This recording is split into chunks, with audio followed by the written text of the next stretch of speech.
And welcome to the Next News Network on YouTube, X, Rumble, Twitch, and Facebook, streaming live on all platforms today. It's Monday. It's 6:22 in your nation's capital, August 24th, the day before my 20th wedding anniversary. Yes, it's a big day tomorrow for the Franchi family.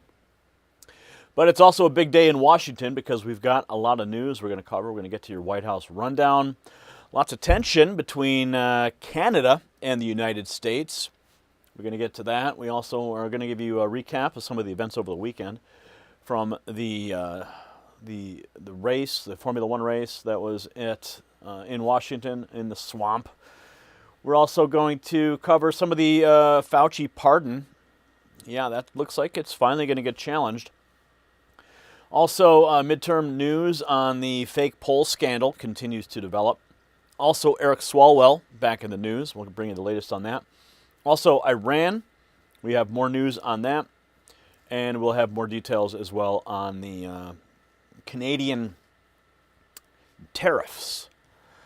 That's going to cause some issues for Canada, especially with their new allegiance to China. But first, let's get to our White House rundown.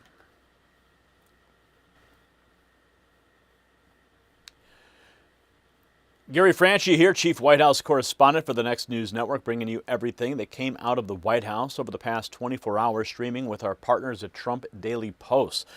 Treasury just launched Operation Economic Outcast, a full-spectrum campaign to sever every last economic lifeline, keeping the Iranian regime alive. Roughly 60 entities, individuals, and vessels sanctioned worldwide. We'll also walk you through the Rose Garden education event, Vice President Vance in Maine, and a new hard-line tariff drawn on Canada.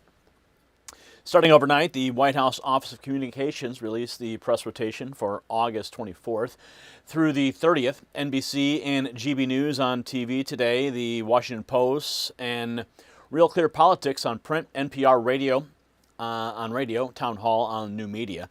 And according to daily guidance, the President's Day opened with executive time at 8 a.m., followed by closed policy meetings in the Oval at 11 and 12:30. The Rose Garden event at 2:30 and two tele-rallies from the Oval at 6 and 7.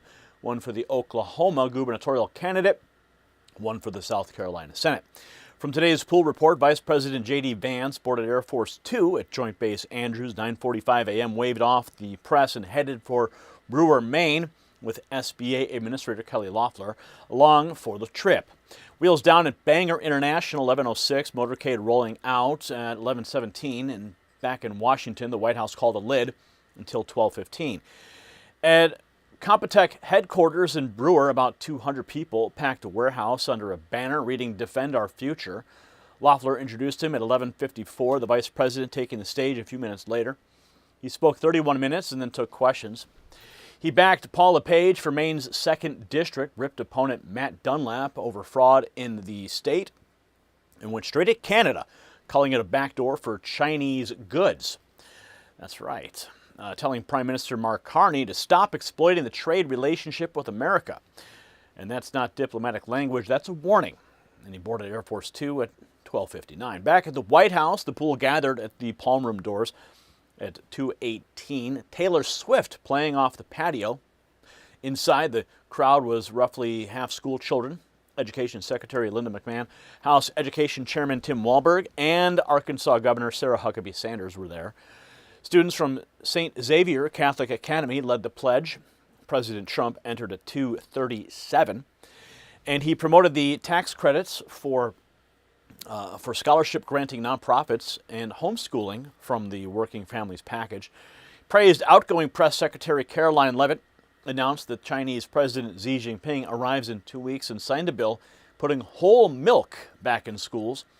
Pastor Caleb Griffith of North Carolina stood up and explained how that tax credit paid for his kids' education. Remarks were wrapped up about 3:01. Vance's aircraft landed back at Andrews at 2:49, and Marine 2 lifted off at 3:04. In a White House statement, Treasury Secretary Scott Bessent laid out Operation Economic Outcast, new sectoral sanctions on digital assets, technology, gold, aviation, and shipping with a zero leakage approach. Launder money for Tehran, you lose the U.S. dollar system. Iran rejoins the global economy, or Iran stands alone. And the education release confirms the record behind today's event, the nationwide education freedom tax credit worth up to $1,700, $500 million into charter schools, and an executive order keeping biological boys out of girls' sports. One day, parents empowered at home, Tehran boxed in abroad, and Canada told plainly that the free ride is over. President Trump is not slowing down heading into the midterms, and that's your White House rundown for today, August 24th. Now let's get back into the rest of what broke today and welcome you to the program. Great to see everybody here. We're streaming on Trump Daily Posts on X as well as Next News at Twitch and Rumble and YouTube and Facebook. And make sure, if you have a choice, though, on YouTube, you can watch us in vertical or you can watch us in horizontal, whatever you prefer. We're going to get into Anthony Fauci's his pardon, which is now coming under question. Panic mode. Lawyers beg for cash as Blanche confirms the referral. If you recall, that referral was handed over by Rand Paul just a few weeks ago. So we're going to get into that right now.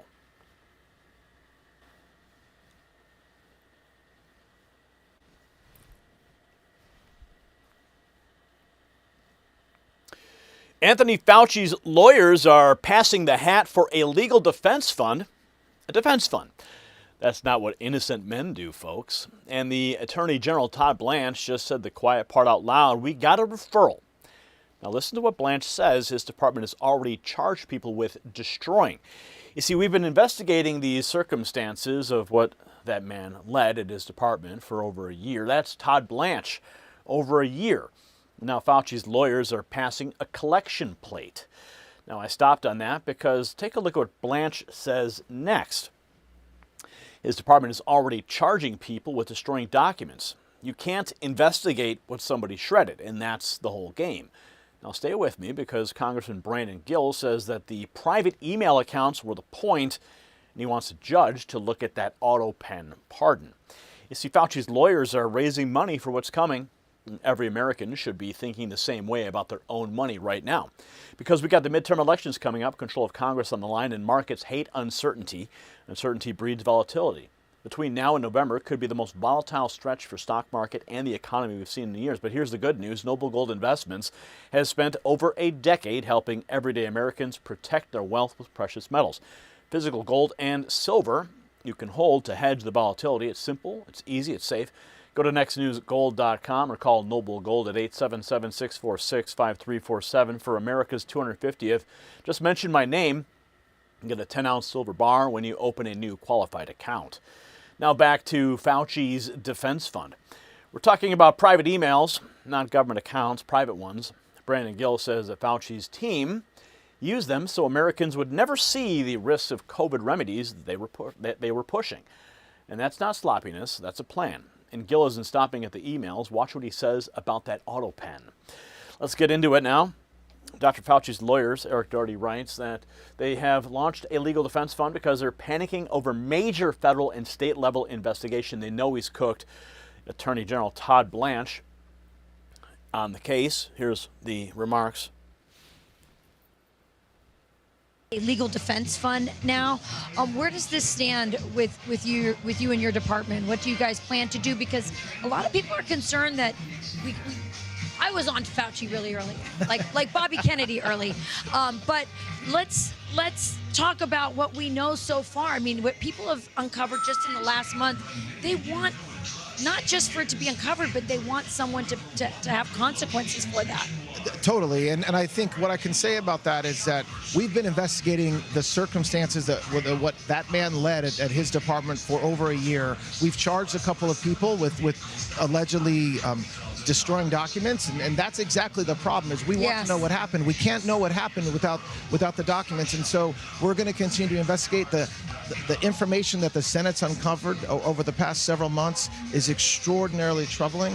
We got a referral. I can't talk about any ongoing investigations, but I know it's a big issue. Thank you for staying on it. We can. Yeah, thank you for staying on it, especially for all the people in caskets. But he won't discuss the ongoing investigation. Brandon Gill will. He wants Fauci's pardon thrown out entirely. Leading report reports that Brandon Gill calls to invalidate the pardon. That's great news, right? Not just after the pardon. He says Fauci's team ran COVID business through private email, so Americans never saw the risk. Let's listen. The most offensive portion of all of this is not just the fact that they lied to the American people, not just the fact that they deliberately withheld information, that they did so illegally, that they used private emails as opposed to official emails so that the American people didn't know what they were seeing, what the risks of some of the COVID remedies, potential remedies were. I think the most offensive part about this is that this entire time, if any American spoke out against COVID lockdowns, against the COVID vaccine, against where, or spoke openly about where COVID actually originated from, they were not only kicked off of social media, not allowed, of course, on left-wing media outlets, but oftentimes were virtually shunned from civil society for saying the things that these government officials oftentimes knew about, but were hiding from the American people. I mean, this is as tyrannical as it possibly gets. Yeah, and I was, of course, one of the subjects of that tyranny as we were constantly reporting the truth about what was going on during COVID, and one by one, video after video getting deleted. So, yeah, I know exactly what he's talking about. I'm sure you do too. But that's the cover-up. Now Gill goes after the Shield, who actually signed those auto pen pardons, and whether they will hold up in court. Most Americans, whenever they hear auto pen pardon, kind of take a step back and wonder what in the world is going on in Washington. How is the president signing pardons, or who is signing pardons on the president's behalf? Somebody who didn't get elected, oftentimes without the president's knowledge or without the president's full knowledge. So I think there's absolutely a legitimate case that we ought to test these auto pen pardons, the legality of these, in court. Let the courts decide that, but we ought to put the effort in to actually bring that forward, because the American people are so sick of this stuff. They're so sick of a lack of accountability. And let me tell you, whenever unelected bureaucrats are signing pardons on the president's behalf. From pardons to the checkbook, now Gill on $40 trillion in debt, and the $1.5 trillion Republicans already cut. It is astronomical, and it can have absolutely catastrophic consequences if we let it continue and the United States hits a debt spiral or even something close to that. I think that the path for Republicans is to continue doing some of the things that we did last year in the big, beautiful bill, the working families tax cut, where we instituted the biggest mandatory spending cut ever in American history, ever. It was about $1.5 trillion. That had never been done before. And I think that's just a start. Our goal now is to make sure that we win these midterm elections so that socialists who could care less about the federal debt or deficit don't get in charge, so that we can then come back to Washington and implement, through probably reconciliation, more large spending cuts to ensure that our children and that our grandchildren don't not only inherit a national debt, but don't inherit an economy that is completely in tatters because we've been living beyond our means for. Yeah. Did you see those numbers? $360,000 per taxpayer. He says the spending runs straight through November. And here's how he frames the choice for voters coming up. Well, I think the American people have a really clear choice this midterm season. You can either elect the party that ensured that prescription drug prices have come down more than they have in the past 60 years, the party that has secured the border in record time and has deported over 3 million illegal aliens, who have seen the biggest drop in violent crime in about a century, or you can elect the party who wants to have a government takeover of your local hospital to ensure that it runs the same way that your local DMV does, the party that wants to reopen our borders as a matter of policy and give amnesty to every illegal alien in the country, and who has admitted that in order to fund that, they're going to have to raise taxes. Yeah, I think the choice is clear in November, right? Drug prices in the border are one half. Gill says the other party wants to defund the police and abolish prisons. or the party who wants to both defund the police and abolish prisons. I think that the contrast between the vision of the Republican Party and the Democrat Party this midterm season could not be more stark. And I think most Americans don't want extreme socialists running our federal government. They want common sense, sane. Yeah, we want sane policies. So the question, quote, who is signing pardons on the president's behalf? That's what he asked out loud on, and nobody in Washington will answer him. Anthony Fauci, the man who ran the lockdowns, the mandates, the shot, is walking around protected by a machine signature that Joe Biden may never have laid eyes on. And that's not a pardon, that's a forgery with a federal seal on it. So test those auto pen pardons in court. Gil said it, and he's right. So let's make Congress actually bring it forward instead of talking about it on cable. Blanche has the referral sitting on his desk. Morin's already pleaded guilty. The documents exist, or somebody burned them. And either answer convicts these people. Remember what they did to you. Grandmothers died alone, nurses lost careers, and if you asked one honest question like we did about where this thing came from, they shunned you out of civil society while they knew better the whole time. And drop a comment with the name of somebody you know who paid for their lies. Share this with a patriot who was called a conspiracy theorist and was right. And subscribes to the next filing, doesn't get buried. This one is not going in a drawer, and not while we're watching. See, Blanche said he can't talk about ongoing investigations, but our team works inside the building where those decisions get made. Text White House to 844-840-4963. And the reporting we pull from straight inside the White House hits your phone every night, unfiltered, no algorithm standing between you and it. To some of you, you read that and immediately want to do something with it. Well, that's good. Just text Signal to that same number and enlist in the next news Signal Corps, real missions, real ranks, a command center where every operator works off the same board. Fauci's lawyers are organized. So are we. Get in tonight.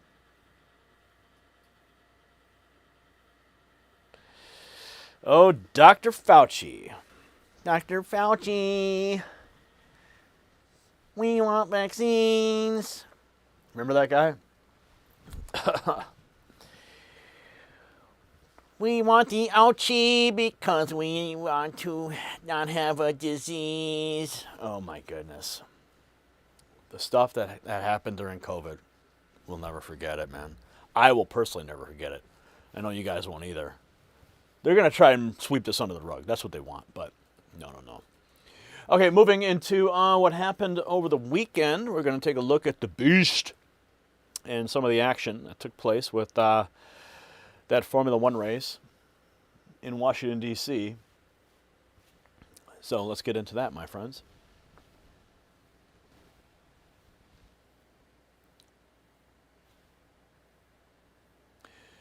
The beast hooking a left at the National Archives, President Trump behind the wheel of his own motorcade, and 130,000 people packed on the barricades screaming down Pennsylvania Avenue.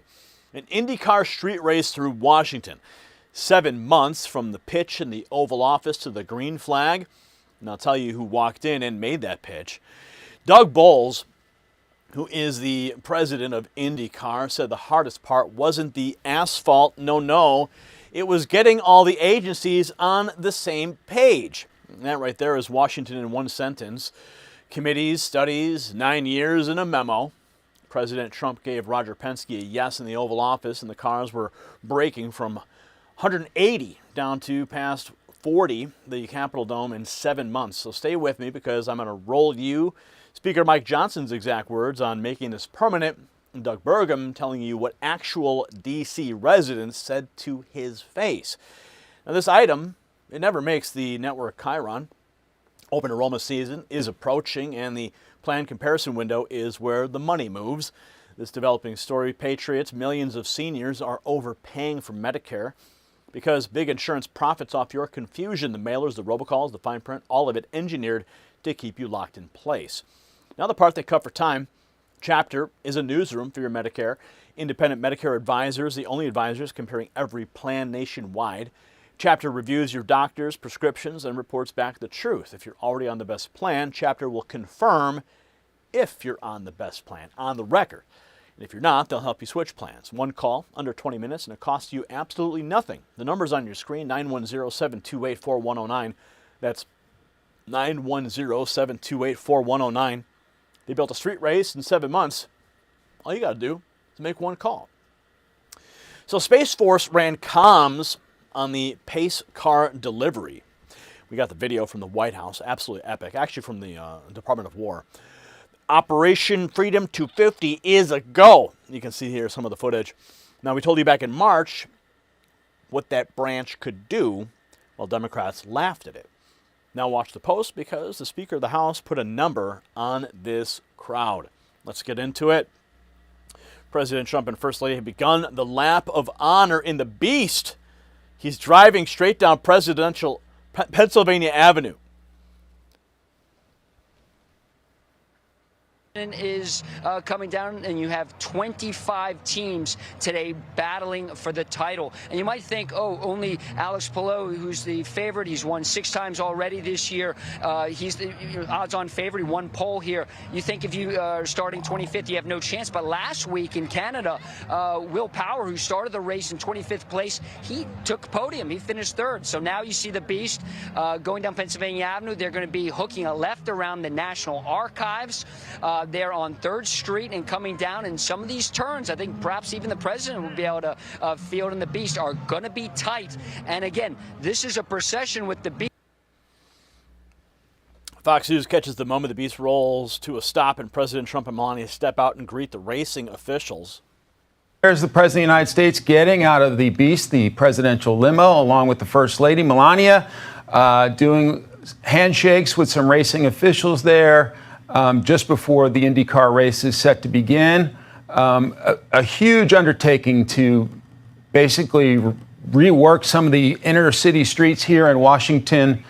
And we do expect that after the president, of course, does his lap of honor in the presidential limo, he will wave the green flag to get the racers going forward on this 250-mile race around Washington, D.C. That is the coolest thing ever, man. The coolest thing. Gunther Eagleman lays out where the whole thing started. Roger Penske pitching an IndyCar race down D.C. streets and in the Oval Office. Says his team walked into the Oval, pitched the idea. Trump immediately understood how powerful it could be. A full Grand Prix in the Capitol. As a backdrop, military flyovers, massive crowds, America 250 is a theme. He always loved sports and the big national moments. This time, he helped create one. Loves his New York Yankees, like a certain anchor at Fox News. He was at the Super Bowl. He went to the NCAA football championship.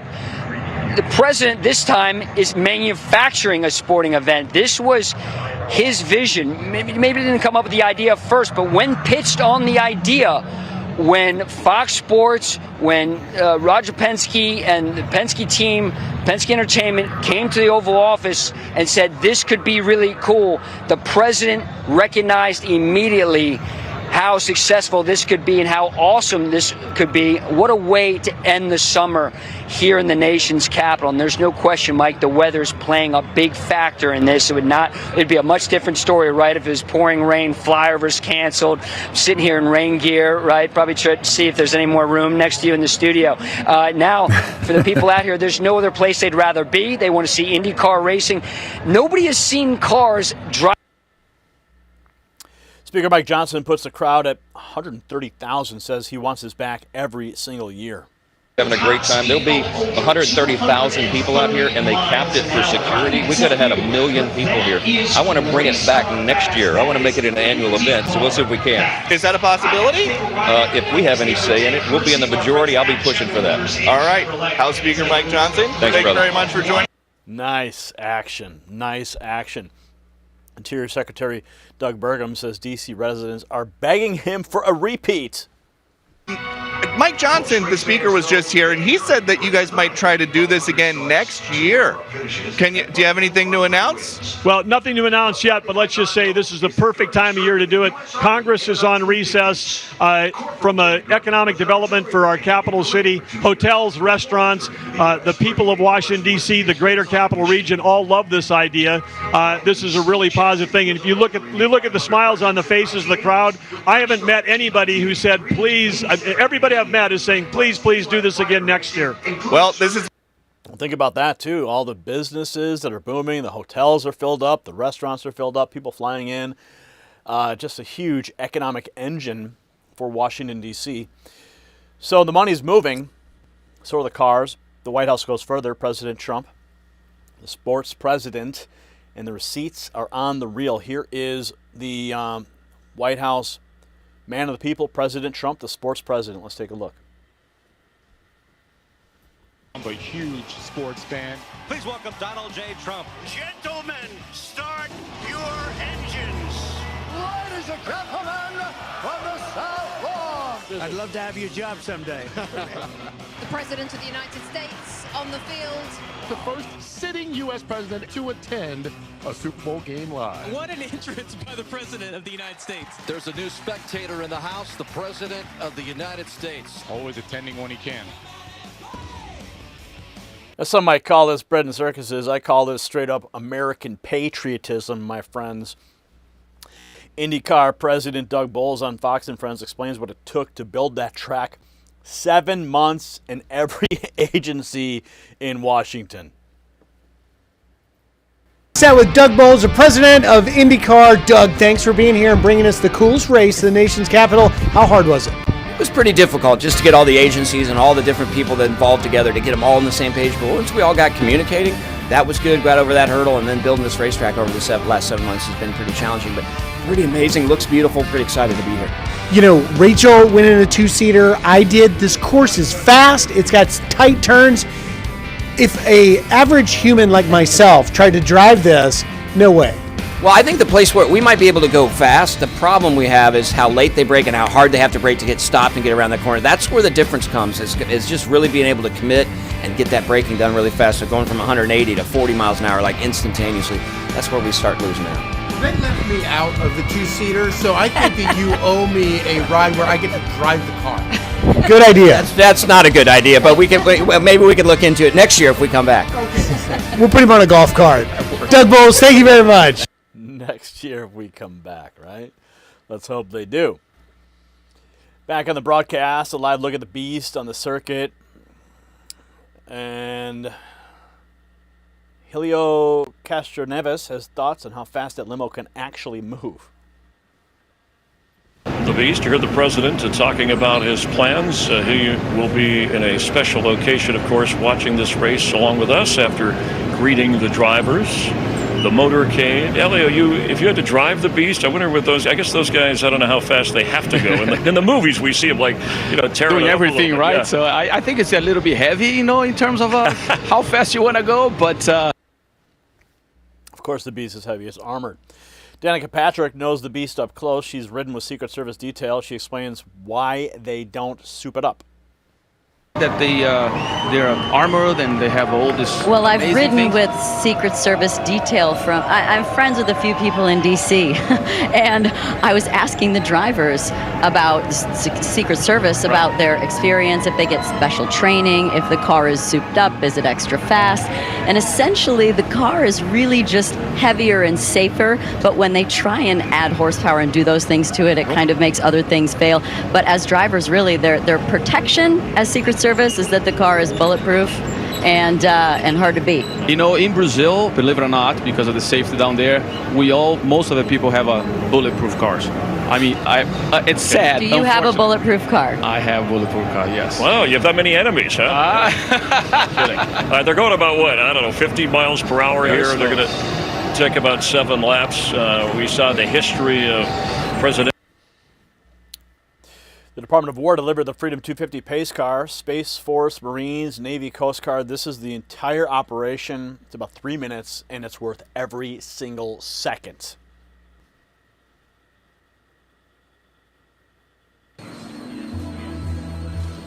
This is the United States Space Force looking for all parties to confirm Operation Freedom 250.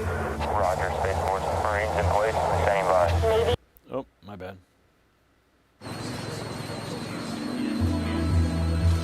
This is the United States Space Force looking for all parties to confirm Operation Freedom 250. Roger, Space Force Marines in place, standing by. Navy is standing by. Army in place, standing by. Air Force standing by. Space Force, Coast Guard 29110, standing by. Roger. Operation Freedom 250 is a go. Space Force Condor 11 is IT inbound for exfil. Marines, mission is a go. Execute, execute, execute. Last man down. Move, move, move. All players, all flight is inbound. 1-3 breakdown.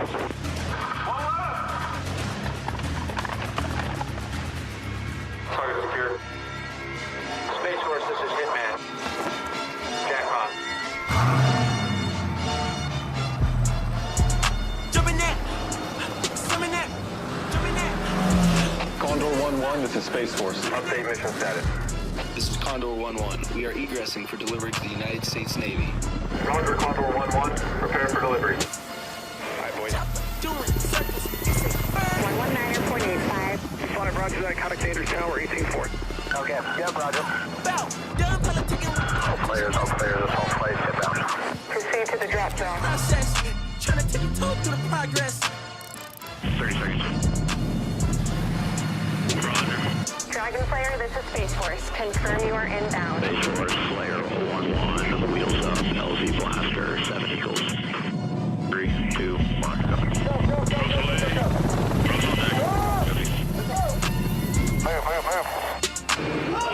This is Tomcatter Strike Force. Package is secure and on delivery to the United States Army. Roger, Tomcatter. Army, you're a go. You're a go. Space Force, this is Able 7. We are on the move. Smoke in sight. LZ identified. Flight inbound. Loud and clear, Able 7. Secure LZ and stand by for heavy 1-1 drop-off. Descend via the Raven 9 arrival, Southwest 3650. Hurry! Able 3-6, package is on the ground moving into established escort convoy. Roger, reach 250 is standing by. HQ, we got movement from south. 2745, maintaining 2809. Court to recall. 365209, descend via the cap 4. Space Force, reach 250. We've made contact with core flight. This is Razor 1. We are ready to move the package to the nation's capital. Acknowledge. Reach 250. Touchdown confirmed. Space Force, this is Coast Guard. We have visual on the final delivery of the package. Roger, Coast Guard. Operation Freedom 250, mission complete. Mission complete. Mission complete. So Mike Johnson on camera, there'll be 130,000 people out here, and they kept it for security. We've got to have 1 million people, he said. 1 million capped in the city that every bureaucrat and every legacy anchor swore was too broken, too dangerous, and too dysfunctional to host anything, and not one thing burned. So make him do it again. Speaker Johnson said it out loud. Annual event, he'll push for it in the majority. Burgum said every single D.C. resident he met begged to bring it back, so hold him to it. Right now, in the comments, loud enough, the same paper pushers who slow walk those street closures for 7 months don't spend the next 11 writing reasons it can't happen. And share this with the people who told you the Capitol was a lost cause, and subscribe so you see who tries to kill it first. President Trump didn't fix Washington with a study. He fixed it with a yes. And the crowd on Pennsylvania Avenue was the receipt. So Roger Penske got his answer inside the Oval Office. You can get yours from inside that building too. Just text White House to 844-840-4963. And Next News Network's credential team drops what we pull off the ground right there onto your phone every night, including the stuff the broadcast can't carry.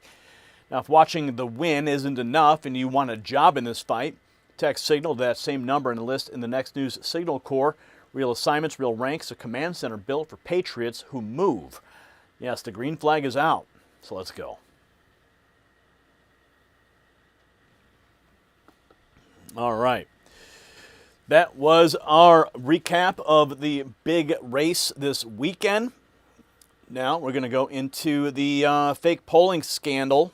More information coming to surface about that. Trying to manipulate the public before the midterms. And it might actually be having an effect. So if you want to talk about election tampering, election rigging, how do you do that? You change public perception with a poll. So let's go ahead and get into that. We'll also be talking about the latest from Swalwell, Iran, and the new spat with Canada that is happening as we speak.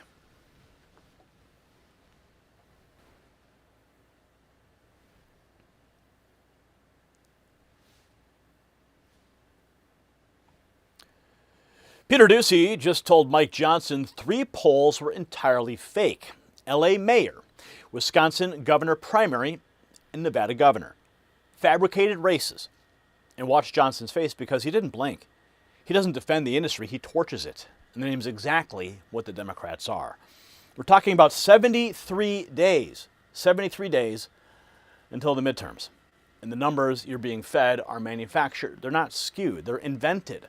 A firm cooked up entire races out of nothing. And every newsroom in America ran them like gospel. Why? Because a fake poll doesn't inform you. It demoralizes you. It makes you stay home, and that's the whole product. And coming up, I'm rolling Johnson's exact answer to Doocy, the word he used for the Democrat Party, and his one-word response when Doocy asked if Republicans hold the House with Iran still going on. We'll also bring you a new arrest in an attempt to assassinate President Trump. But we're 73 days out with 3 fabricated polls already in the bloodstream. Nobody honest can tell you what November looks like, and markets hate uncertainty. So here's what I know. With the midterm elections coming up and control of Congress on the line, uncertainty breeds volatility. And this could be the most volatile stretch for the stock market and economy in years.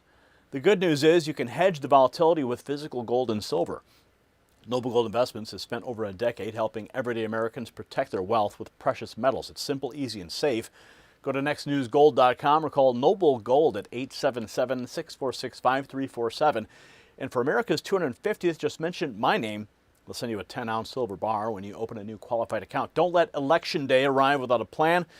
Now back to those fake numbers. What are we talking about here? Quote, I'm not running on polls. In fact, I dismissed most of them. That's the Speaker of the House, not a podcaster, not us. Now let that sit for just a second. The man counting the seats just told you the scoreboard is fiction. And then he named the enemy. Let's get into it. Fox News' Peter Doocy talking about the LA mayor's race, Wisconsin primary, Nevada governor, all fake. Listen. To the LA mayor's race, the Wisconsin primary for governor and the Nevada governor's race turned out to be entirely fake. How are you going to convince people to believe your polls? Well, I'm not running on polls. In fact, I dismiss most of them because we've learned over the last several cycles they're not accurate. What I'm going on is my bird's eye view of being in these districts around the country, traveling nonstop. I've been from Alaska to South Florida, California to New York, all points in between. I'm telling you, there's an energy on the ground. People understand. We cannot turn the greatest nation in the history of the world over to communist. And that's the ballot, that's the question, that's the contrast that we have less than 75 days from today. Less than 75 days. President Trump has a name for what's happening here. He calls them demoralization operations. He says the real numbers tell a different story. President Trump posting to Truth Social, the radical left Democrats are going crazy with fake polls. They're putting them out at levels never seen before. They're called demoralization operations, where they try to demoralize Republicans so they don't go out and vote. The actual polls are tremendous, and the spirit of our country has never been higher. We're winning against everyone, including Iran, whose country is in economic and military death spiral. Thank you for your attention to this matter, President Donald J. Trump.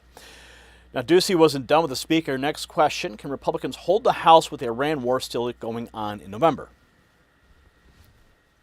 Republicans, though, win and hold control of the House if the Iran war is still going on in November. Absolutely. It would be helpful to get that thing resolved in the next 73 days, but if it's not, we're still going to win. People know we took the head off the snake. We had to make sure the largest state sponsor of terrorism does not have a nuclear weapon. That was an objective of every administration for the last 50 years. Donald Trump did it, and now we got to resolve that. I think we're going to get into a new phase here very soon, but we still have oil being transported through the Strait of Hormuz. We had 80 million barrels or something, I think, on Tuesday alone. So this is, we're getting the job done step by step. You can't trust the Iranians on the other side of the negotiating table. That's the challenge. But I believe our allied nations are going to assist in the next phases. We'll get this finished. Different story now. The FBI just arrested the man who posted a video telling people to grab guns and rush the White House.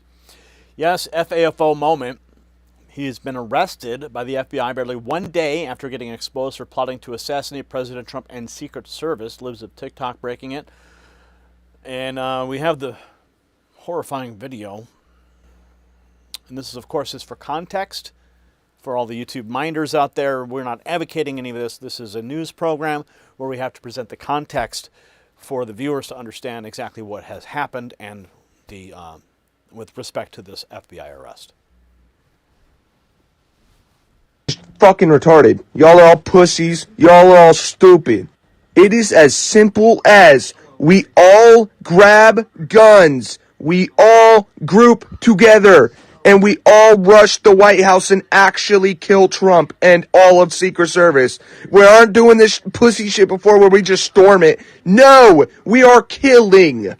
We have to kill. There is no other way. I don't know how many times I'm gonna have to say this shit online. We have to kill them. There is no other fucking way. Yeah, so he's now been arrested by the FBI. So there's some more good news for you. So, quote, "We cannot turn the greatest nation in the history of the world over to communists." Johnson said that out loud. Do see right on Fox, and he's right, because Chuck Schumer just called abolishing prisons and erasing the border a difference of opinion inside his tent. And that's not a slur. No, it's not. Not a slur at all.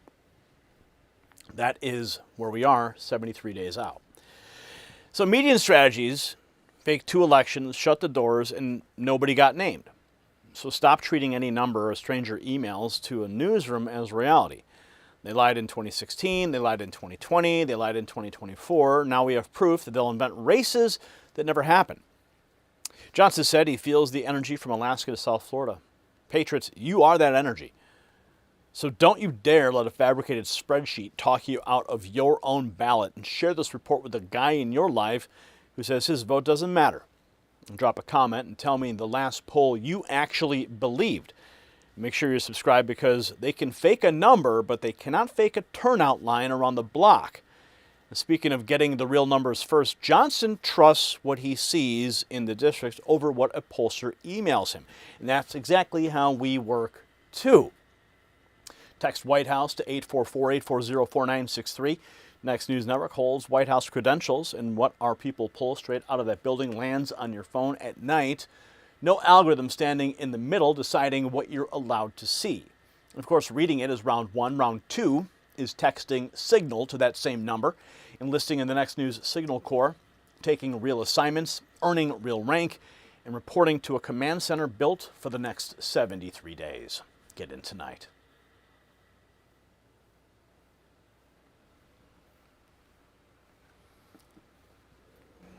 Okay, we've got more news ahead.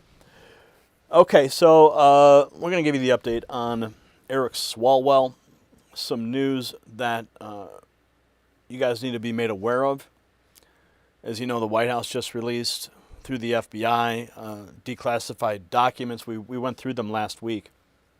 They were quite extensive.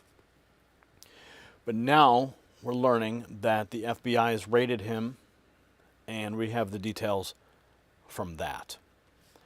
Then we're going to get into Iran and the scandal that is erupting with Canada right now. Our friendly neighbors to the north, not so friendly anymore.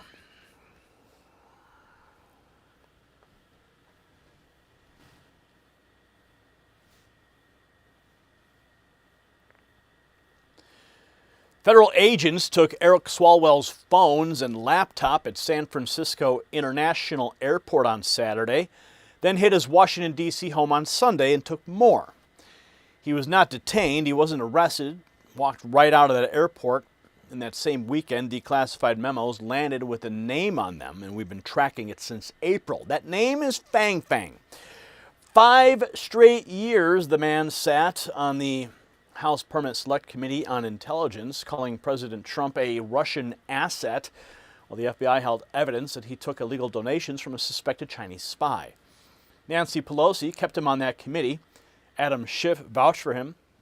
No, hold that, because I'm going to read you President Trump's own post driving these memos right into the open. In the line, in Just the News reporting, where the Bureau tried to recruit Fang Fang as a source on Beijing's influence operation while Swalwell was getting close to her. So chasing a man like Eric Swalwell for 6 years, it does wear you down.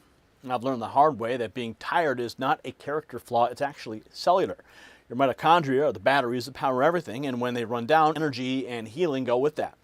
That's what pulled me right into red and near-infrared light therapy. Studies show it's one of the most well-researched tools out there. It helps cells produce more energy, reduces cellular level stress, and supports natural repair processes.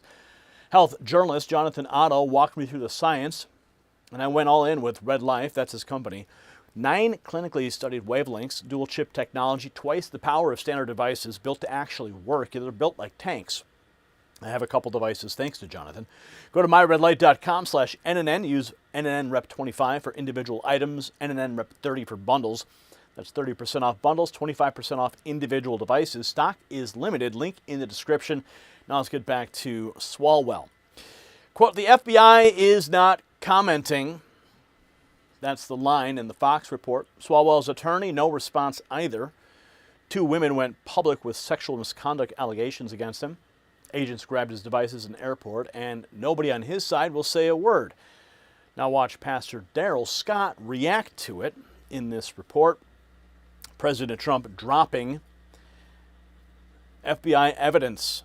Swalwell got illegal donations from suspected Chinese spy. Bombshell memo show Swalwell is cooked. President Trump posting this on Truth Social. Let's get to that. This is what he posted. President Trump amplifying the bad news for Swalwell as well as Fox News. Has seized former Congressman Eric Swalwell's electronics, and this happened on Saturday. They took those electronics from him at San Francisco International Airport on Saturday and then from his Washington, D.C. home on Sunday. Eric Swalwell was not detained or arrested, and we're told the federal investigation involves sexual misconduct allegations against him. 2 women who have spoken publicly about sex misconduct. Oof. Yeah, I know it's hard to say. Now the declassified memos are out. We ran through them last week. Gunther Eagleman lays out the money trail from Fang Fang straight to Swalwell's campaign. FBI had evidence that Swalwell took illegal donations from a suspected Chinese spy. The memos dropped. They even tried to recruit the spy as a source on Chinese influence operations while Swalwell was getting close to her. Not a conspiracy theory. Here's more from that post from President Trump on Truth Social. FBI had evidence Swalwell got illegal donations from suspected Chinese spy. Bombshell memos show. That's from Just the News. President Trump amplifying. Stephen Miller went even further on Jesse Waters. He says the donations aren't the story, the blackmail file is. President said anything about Swalwell? I don't know if he said anything. Has he been following that? Why, has he had a bad week, Jesse? I haven't been watching. He might be busy with bigger matters of war and peace. Couldn't have happened to a better person. But look, here's the most important thing if we have 10 seconds on this, and I'm sure you would agree with this. The most important part about this story, and look, Swalwell is a scumbag. He is a terrible person, the worst of the worst, the lowest of the low, the most dishonest and the most dishonest. But the real story here is how the Democrat Party controls its members through blackmail. It's got a blackmail file on all of its politicians, and it uses them to leverage and control them until it's time to release it. That is how sick and twisted the Democrat Party is. That's the next thread we've got to pull out here, Jesse. All right, it's a danger. Miller says the Democrat Party holds the leverage until it's ready to use it. Here's more. The FBI served Eric Swalwell with a search warrant at the San Francisco airport, seizing his phone and electronics. Agents armed with additional court-approved search warrants and entered his house in D.C. on Sunday, seizing additional undisclosed potential evidence. At least 4 women have made sexual misconduct allegations, including a former staffer who claimed the married politician raped her twice when she was too intoxicated to consent in 2019 and 2024. Also now confirming it has opened an investigation into the rape and sexual assault allegations against Eric Swalwell. Yeah. And President Trump, of course, amplifying those charges through Truth Social. We already covered that. Okay, yeah, here we go. Now here's Pastor Darrell Scott. Reverend James Davis discussed Swalwell getting his electronics seized by the FBI with all of his previous controversies. Real America's Voice. Again. Boy. E Money. No, you know what? I ain't gonna call him E Money. I'm gonna call him E Honey Pot Swalwell. They raided his crib, man, and jammed him up. Peep gang. Breaking news, we have just learned that the FBI has seized former Congressman Eric Swalwell's electronics, and this happened on Saturday. They took those electronics from him at San Francisco International Airport on Saturday and then from his Washington, D.C. home on Sunday. Eric Swalwell was not detained or arrested, and we're told the federal investigation involves sexual misconduct allegations against him. 2 women who have spoken publicly about sex misconduct allegations against Swalwell we know about. The FBI is not commenting further details on this case, and Fox News has contacted Swalwell's attorney. We're waiting to hear back. James? Oh, he got his thing in a sling. He got a whole lot going on right now. And it might be this sexual stuff, but, you know, he had that intelligence stuff. He had Fang. He got a lot of stuff that was hanging out there. And I think Trump has, you know, a list of it. Well, if he does it, this Justice Department sure does. And now they got his cell phone. I feel for him because they're going to go through it. And we're going to see what happens in the months to come. This guy goes from a future presidential candidate. Literally. To doggone about to be on the Predator perp walk. He going to be sitting in civil court getting sued. That's the smackdown right there. Calls him E Honeypot. He laughs. Honestly, a laugh is the sound of a country that stopped pretending this man was ever credible. Every accusation Eric Swalwell threw at President Trump was a confession about the operative bundling cash inside his own network. Indict him. Devices in an evidence locker is not justice. Justice is a grand jury, a courtroom, and a sentence. Back in August, we walked you through that FBI file page by page, all the way to the objective typed in plain English: indict and arrest a sitting United States congressman. Result not met. Not met, my friends. That was the Bureau under Obama and Biden. So here's what we do. The powerful are betting we get bored and wander off. We don't get bored. Call the roll. Pelosi kept him on intelligence. Schiff vouched for him. And every one of them owns this. Now share this so nobody forgets the names, and drop in the comments who you think gets charged first, because the file is still open. And Eric Swalwell's phones are sitting in federal custody right now. And the next move on this comes out of Washington. So let's get you closer to it. Text White House to 844-840-4963, and our credentialed team inside that building sends what we see straight to your phone at night ahead of the herd, past whatever YouTube feels like burying. Now, reading it is one thing. Some of you want the actual assignment. You want to take action. Well, text Signal to the very same number on your screen and enlist in the next news Signal Corps. Real missions, ranks you earn, and a command center where patriots actually move this fight forward. So jump in tonight, patriots.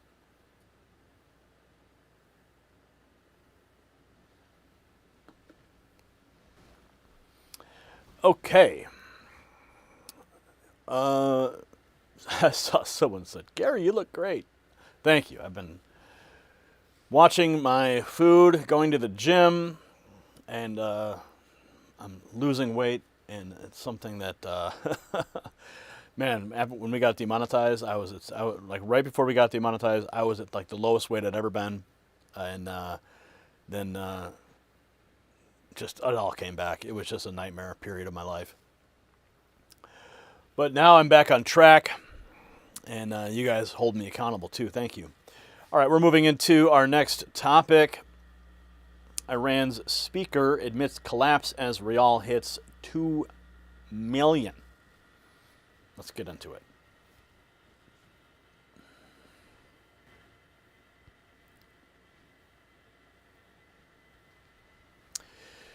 $2 million rial to $1 American dollar. That's Iran's currency this morning. President Trump posted 5 words. Iran is completely collapsing.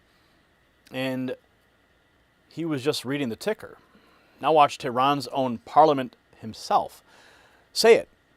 We are hungry. We cannot survive. Now Scott Bessent, he called it an economic D-Day, the greatest financial offensive ever marshaled against an adversary. It launches at dawn. And the mullahs who spent 40 years funding Hezbollah and the Houthis on oil money are watching their currency turn into confetti. This is winning without a ground war. No occupation, no coffins. And here's what I'm going to roll for you next. Galibaf's own Make America Hungry Again poster. The Newsmax headline, President Trump fired straight back at him. In Beijing's one-word answer to Bessent. 90% of Iran's oil goes to China. 90%. So watching a currency go from money to confetti at 2 million to the dollar will make any American look hard at what's actually holding up his own savings. Our faces its own pressure test. Ours faces its own pressure test. The midterm elections coming up, control of Congress on the line, and markets hate uncertainty. Uncertainty breeds volatility, and between now and November could be the most volatile stretch for the stock market and economy we've seen in years. Now here's the good news. Noble Gold Investments has spent over a decade helping everyday Americans protect their wealth with precious metals. Physical gold and silver you can hold to hedge the volatility. Simple, easy, and safe. Go to nextnewsgold.com or call Noble Gold at 877-646-5347. And for America's 250th, mention my name and get a 10-ounce silver bar free when you open a new qualified account. Don't let Election Day arrive without a plan. Tehran didn't have one either. So the IRGC spokesman, Brigadier General Hussein Mohebi, went on Iranian television and said the Americans have shifted to economic war. He's bragging about missile production while admitting the front moved to their wallet. That's a surrender notice with a press release stapled right to it. Now let's get into the tweets. The U.S. is preparing a sweeping new round of economic sanctions against Iran as the Trump administration intensifies pressure.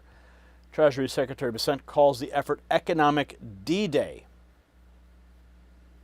To unleash new economic sanctions against Iran to pressure the regime in Tehran. U.S. Treasury Secretary Scott Bessent wrote on Sunday, President Donald Trump and the overwhelming might of our military have significantly dismantled Iran's military capabilities and weakened its nuclear program. Now we are entering the end game. At dawn begins an economic D-Day, the single greatest financial offensive ever marshaled against an adversary. The economic pressure comes as the Iranian rial crossed 2 million to $1 US, a historic low for the country's currency. The head of Iran's Supreme National Security Council responded on X, saying if the economic war continues, not a single drop of oil will be exported, neither through the Strait of Hormuz nor anywhere in the Persian Gulf. Iran will regard any country's participation in or support for America's economic war against the Iranian people as an act of war. Despite this statement, reports do indicate that crossings through the Strait of Hormuz are up 400% over the last 2 weeks. The United States is overseeing vessels out of the Persian Gulf through a safer southern passage. The passage does allow for millions of barrels of crude oil to be exported each day. Still, the Iranians remain defiant.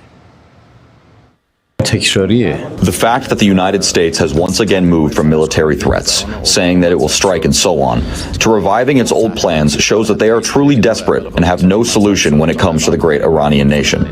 Therefore, they keep bringing their old plans back onto the scene. The U.S. naval blockade also remains in place as CENTCOM says 70 commercial vessels have been redirected since the blockade was reimposed. In terms of U.S. military movement, the USS Abraham Lincoln is headed home after being deployed for 274 days. This aircraft carrier made its last port call in December, breaking a Navy record. The vessel is being replaced by the Japan-based USS George Washington. On Friday, President Trump doubled down on his position that the Strait of Hormuz is now U.S. territory. They'll never have a nuclear weapon. They want to make a deal so badly. We don't even know if we want, because I view the Strait of Hormuz as an American territory right now. It's an American territory. The question remains, will this economic pressure lead to a new deal or a return to combat? So the real past 2 million to the dollar. President Trump puts in 4 words on Truth Social. Iran is completely collapsing. That's the president's read. Now here's CBS on Treasury Secretary Bessent stepping to the podium. Is set to announce new sanctions against Iran.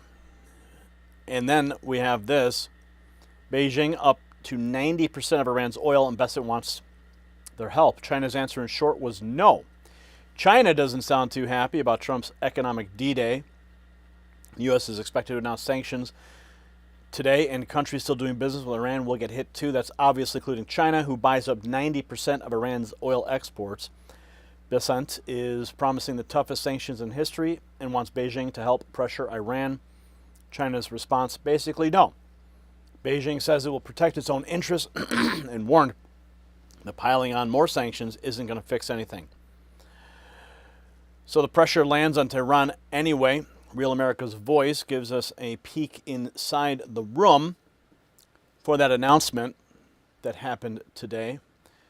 This is right before the big announcement. We'll have the remarks in just a second here, but give you kind of some color on the room.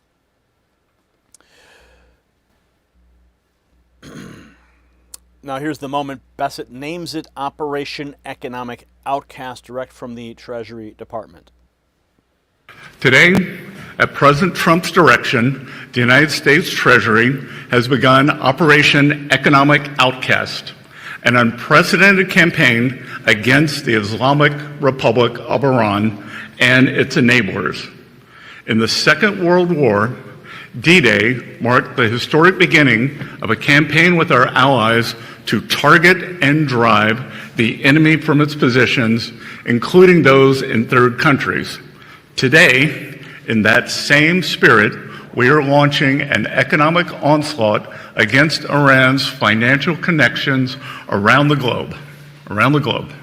Our objective is to sever every economic lifeline that sustains this tyrannical regime until Tehran stands alone.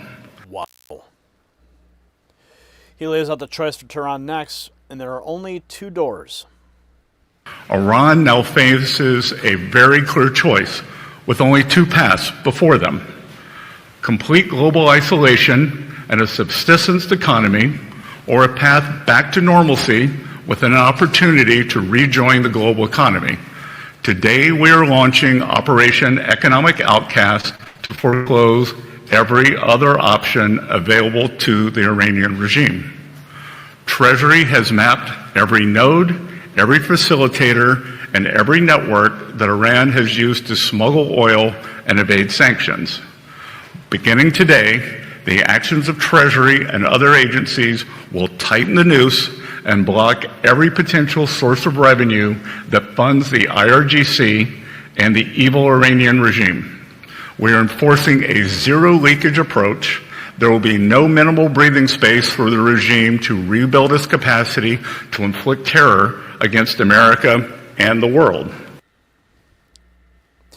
The White House puts its own stamp on it, calling this the single greatest financial offensive ever mounted against an adversary.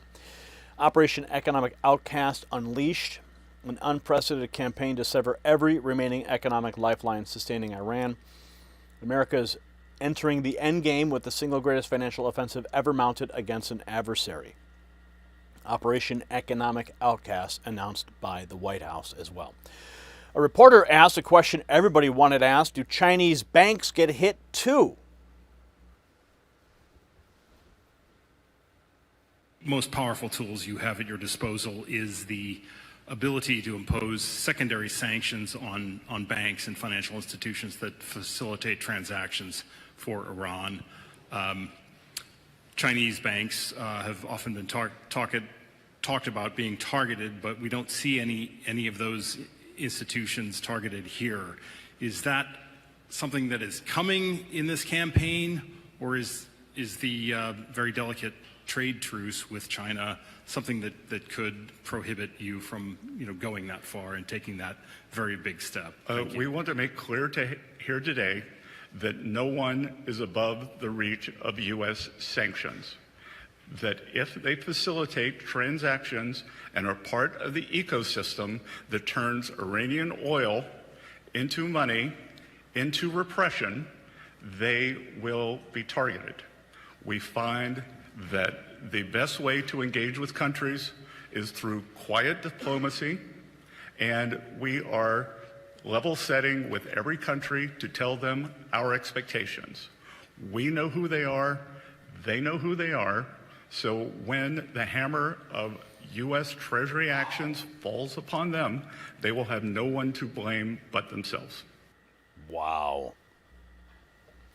That's the hammer. Now watch Iran's parliament speaker, Ghalibaf, try to flip it around with a Make America Hungry Again graphic. Iran's speaker in parliament, Make America Hungry Again. You can't cover up defeats with false claims. Make America Hungry Again. 47 million Americans face hunger every day. Food insecurity exists in every country in America, every county in America. Yeah, that's what they're putting out there in Iran. Days later, the same man is singing a different tune, and President Trump reposted every word of it. Trump reposts Iran parliament speaker, "We are hungry, we cannot survive." The IRGC won't concede a thing. Their spokesman claims the missiles never ran out, and Washington switched to money because it couldn't win with bombs. Their spokesman at the IRGC, some believed Iran's missile stocks would never run out as the war dragged on. That never happened. Production continues. He claims the enemy's strategic weapons were depleted, and the U.S. has now shifted to economic war because Iran's military strength is clear. Reuters is looking into who else gets caught up in this, and the billboard in Tehran tells you how the regime is selling the story at home. U.S. is threatening economic D-Day for its trade partners, and this is the billboard that they have up in Iran. Isn't that funny? They're trying to be like Nirvana. Victory, sure. We'll see about that, won't we? So Mohammed Bagher Ghalibaf built an infographic about American food banks, 1 in 8 Americans, 16 million children, while his own people can't even afford bread. President Trump reposted the Newsmax headline, quoting Ghalibaf himself, "We're hungry, we can't survive." He handed the man's own words right back to him and shut the trap. So Bessent has to hit the Chinese refiners and the Chinese banks, not mail Beijing a strongly worded letter. Xi already said no. He said he'll protect his own interests, and he buys 9 out of every 10 barrels that Tehran ships. So the toughest sanctions in history are exactly as tough as our willingness to sanction China. That's the whole ball game. And guess what? Xi is coming to the United States in 2 weeks. Now, I want you saying it in the comments so it doesn't get lost. And share this with somebody who was told for 20 years this was impossible without an invasion. Subscribe because the legacy press ignored the blockade all August and only found the story when Reuters cut a podcast about it. The carriers are real, the threats are theater, and we're staying on this one all the way to the end of it. So Ghalibaf is making memes while Bessent loads the hammer. That's what's happening. The next move in this comes out of the West Wing, not a wire service. So just text White House to 844-840-4963. And you get what our credential team pulls from inside that building on your phone tonight before YouTube decides how many of you deserve to see it. But information sitting in your pocket doesn't move anything by itself. Text Signal to that same number and list in the next news Signal Corps. Take a rank, take an assignment, and work the grid with patriots who actually push back. Come get in it with us tonight.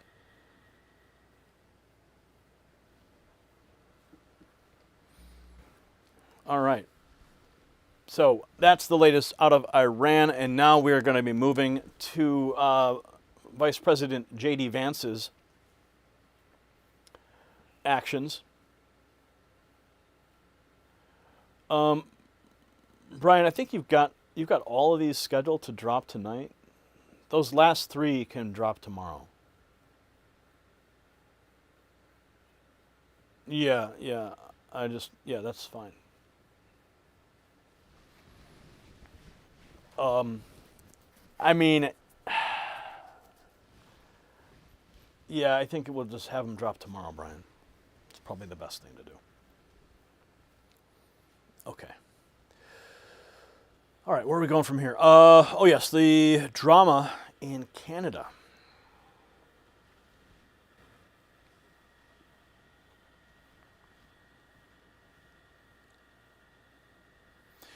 A Maine dairy farmer sends butter into Canada and pays a 250% tariff.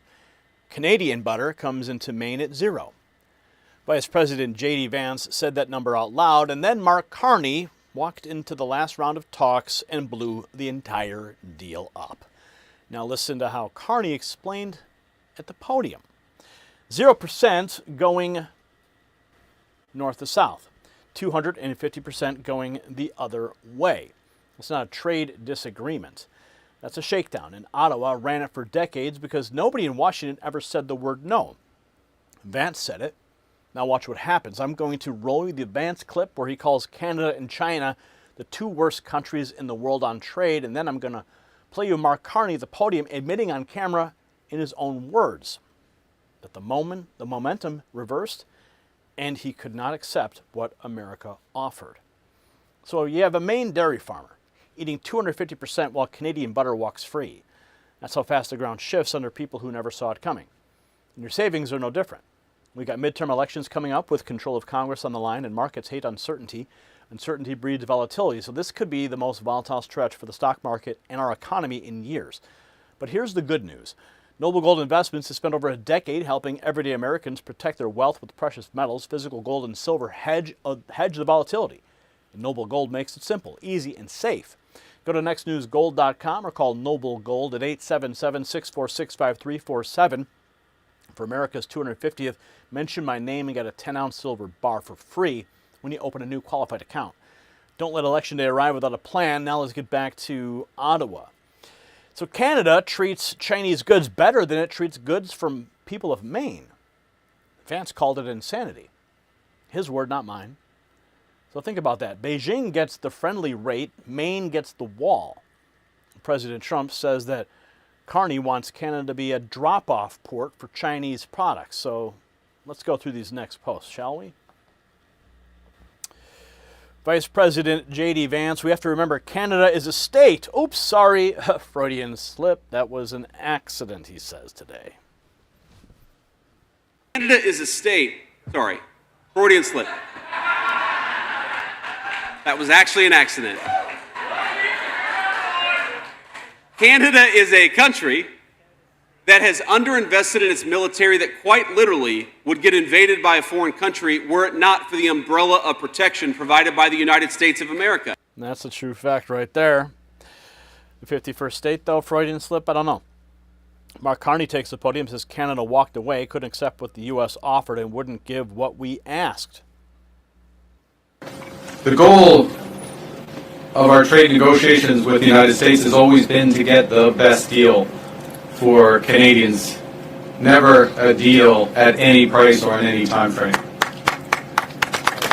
best deal. Le meilleur accord pour les travailleurs des familles du Québec.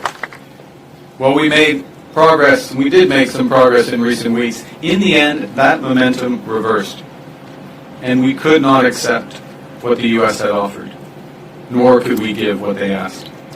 And by standing up for our values and focusing on what we can control, we will build un Quebec fort in Canada fort pour tout. Now,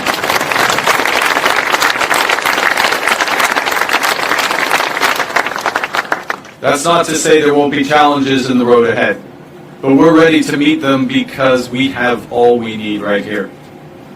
The workers, the engineers, the ambition, and the right plan for a stronger Quebec and a stronger Canada. Building at home and diversifying our trade abroad. That's not plan B. It's been our plan A from the start. Okay. Let's go back to Vance in Maine. He puts Canada in the same sentence as China on trade policy.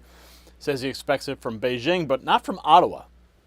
Canada and China have been the two worst countries when it comes to trade policy anywhere in the world. What a shame that is. China, you of course expect. They're our biggest economic competitor. I would expect that from China. I would not expect that from Canada. We have to remember, Canada is a state, sorry, Freudian slip. That was actually an accident. Vance keeps going. Canada underinvests in its military, lives under our protection, then hits Maine with products he calls ridiculous tariffs. That has underinvested in its military that quite literally would get invaded by a foreign country were it not for the umbrella of protection provided by the United States of America. And so how does Canada actually respond to that? By treating the people of Maine fairly? No. They apply ridiculous tariffs and other non-tariff duties on Maine products coming into Canada, and they don't expect Maine or anybody else to fight back. We're sick of that. Yes, we are. Here's the number. Canadian dairy comes into Maine at 0%. The Maine farmer shipping into Canada up to 250%. Now,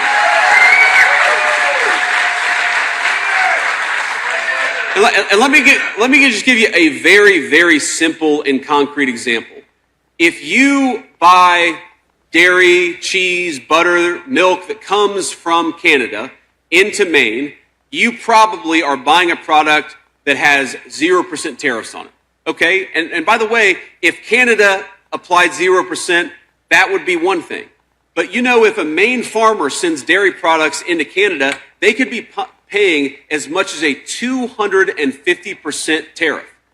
Now, how is it fair to the farmers of Maine? 250% on our farmers, 0 on theirs. Now Vance explains where Canada ranks against communist China. Percent when the Canadian farmers pay nothing. That unfairness is something that we just have to fix. And here's what happened with the most recent round of negotiations. They're still ongoing, and I want to be respectful of the process. But we know that Canada allows itself to be used as a backdoor for Chinese goods. They treat Chinese goods more fairly than they do the goods that come from the people of Maine. It's insanity. And what we've said to Canada is stop it. Apply a basic principle of fairness to the trade that you're doing between North Dakota. Then the message to Carney directly. He says he thought there was a deal until the last minute demands landed. Happened at the very end as they came in with a bunch of unreasonable last minute demands. I frankly thought we had a deal.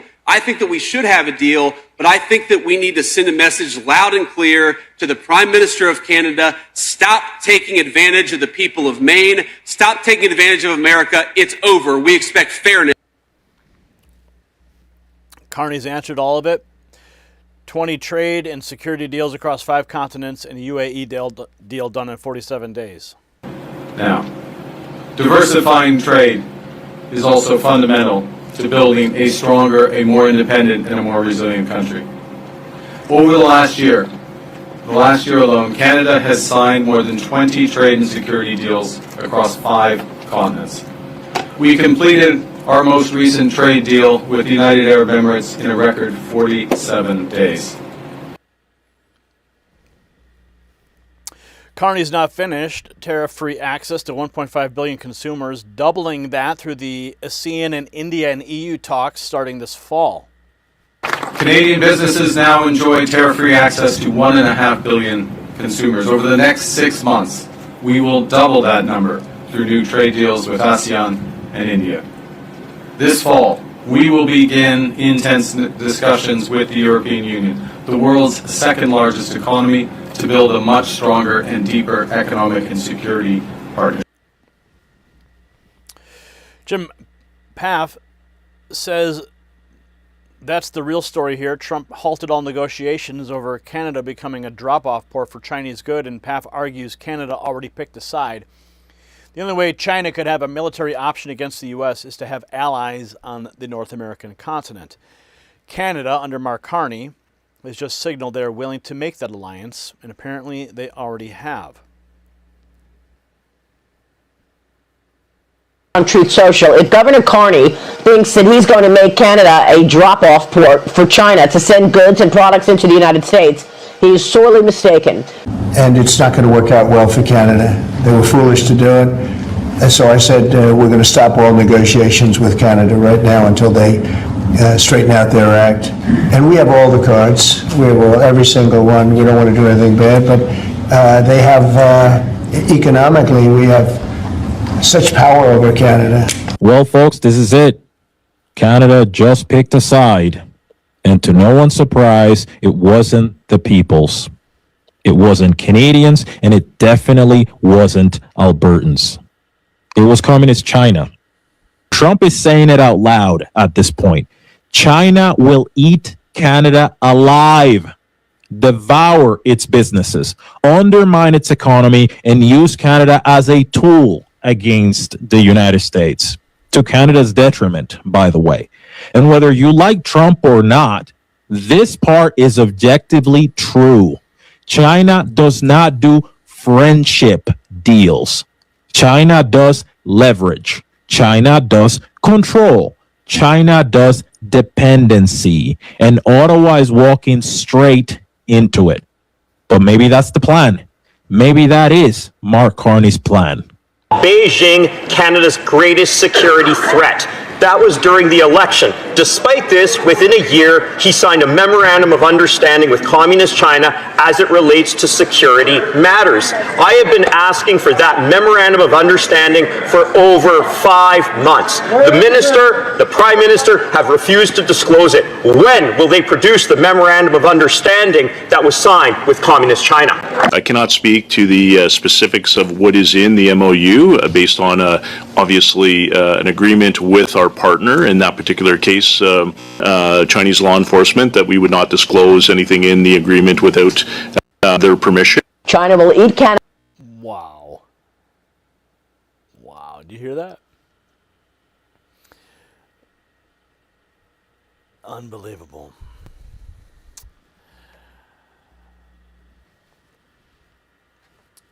Quote, I frankly thought we had a deal. That's Vance. Then Ottawa dumped unreasonable last-minute demands on the table and torched it. So Vance turned to the camera and told Mark Carney directly, stop taking advantage of the people of Maine, stop taking advantage of America, it's over. Carney chose the 250% racket over his own neighbor, and now he owns that. So somebody in Ottawa needs to answer the question that Vance asked. How is it fair that a Maine farmer pays 250% and a Canadian farmer pays nothing? Nobody's answered it. Carney's answer was 20 deals on 5 continents and the UAE in 47 days. Fine, go ask ASEAN to park an aircraft carrier off Vancouver. American taxpayers are the only reason Canada has a military at all. Vance said they get invaded without us. 3/4 of everything Canada makes gets sold to us. Yes, we have every card. So share this with a guy you know who still thinks tariffs are the bad guy in this story. Remember the name Mark Carney. 6 months from now, Ottawa comes back to that table and the price goes up. That's exactly the kind of thing you hear first when you're plugged in past the algorithm. So Vance says that 250% number, he says it out loud because somebody finally read the fine print, and we read what nobody publishes. Text White House to 844-840-4963. Next News Network carries White House credentials, and the reporters from our team, they pull it straight from the building. It lands on your phone every night. No ranking system deciding whether you get to see it. Now, some of you don't want a briefing, you want a post. So text Signal to that same number and list the Next News Signal Corps. Take real missions, move up the ranks, because 100,000 operators can't be throttled the way one channel can. So get in tonight.